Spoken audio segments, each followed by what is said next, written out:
अस्सलाम वालेकुम। आपने मोस्टली देखा ही होगा कि गर्मियों के दिनों में क्या होता है कि आपको सड़कों पे कोई भी ज़ख्मी परिंदा मिल जाता है, बर्ड मिल जाता है। सम टाइम क्या होता है कि बर्ड को डिहाइड्रेशन हो जाती है या गर्मी से हीट स्ट्रोक हो जाता है, जिसकी वजह से बर्ड जो होता है वो फ्लाई करते-करते गिर जाता है। तो अगर आपको इस तरह का कोई भी बर्ड मिलता है या कोई ज़ख्मी परिंदा मिलता है, तो आपने उसकी किस तरह से केयर करनी है और किस तरह से आप उसको बचा सकते हैं, इसके बारे में हम बात करेंगे। तो इस वीडियो को लास्ट तक देखिएगा। अगर तो आपको कोई छोटा परिंदा मिलता है, तो आपने सबसे पहले इर्द-गिर्द देखना है आपने कि उसका कोई घोंसला तो पास नहीं है, क्योंकि मोस्टली क्या होता है जब परिंदा छोटा बच्चा जो होता है वो उड़ना सीखता है तो वो अक्सर अपने घोंसले से बाहर गिर जाता है। तो अगर आपको कोई घोंसला नज़र आता है तो आपने उस बच्चे को या परिंदे को उठा के उस घोंसले के अंदर रख देना है। लेकिन अगर कोई अडल्ट बर्ड है, मतलब बड़ा परिंदा है और आप देखते हैं कि वो बाहर गिरा पड़ा है, तो आपने सबसे पहले उसको पकड़ना है।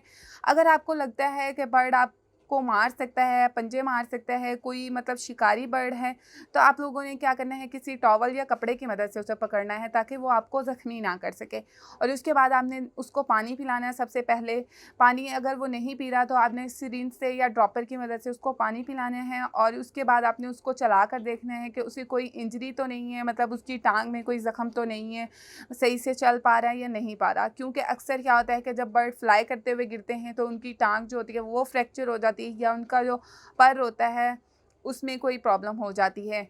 तो इसलिए आप लोगों ने ये चीज़ें ज़रूर देखनी है और उसके बाद आपने उसके परों को खोल के देखना है कि अंदर कोई ज़ख्म तो नहीं हुआ या कोई इंजरी तो नहीं है।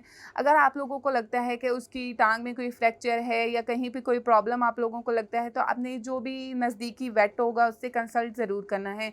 अगर आप लोगों को लगता है कि आप उसको खुद ट्रीट कर सकते हैं, तो आप उसको घर ले जाएँ और उसकी जितनी भी आप केयर कर सकते हैं वो करें। आपने क्या करना है, आपने उसको सबसे पहले तो किसी सॉफ्ट जगह पे रखना है। अगर उसकी कोई टाँग में प्रॉब्लम है तो उसको आप बैंडेज कर सकते हैं। किस तरह से आपने बैंडेज करनी है, इसकी डिटेल वीडियो मेरे चैनल पे है, जिसका लिंक मैं डिस्क्रिप्शन में दे दूँगी, आप लोग देख सकते हैं। और इसके साथ ही मोस्टली क्या होता है कि बर्ड जो होते हैं वो फ्लाई कर रहे होते हैं। अगर कोई पतंग उड़ रहा है तो वो जो डोर होती है, मतलब उसका जो धागा होता है, वो परिंदों के परों में या उसकी गर्दन में लिपट जाता है और इस तरह से बर्ड जो होते हैं वो नीचे गिर जाते हैं। अगर आपको इस तरह का कोई बर्ड मिलता है तो सबसे पहले आपने क्या करना है, धागा काट के निकालना है, ऐसे खींचना नहीं है। खींचने से क्या हो सकता है कि उसको कोई भी ज़ख्म हो सकता है, उसकी गर्दन कट सकती है।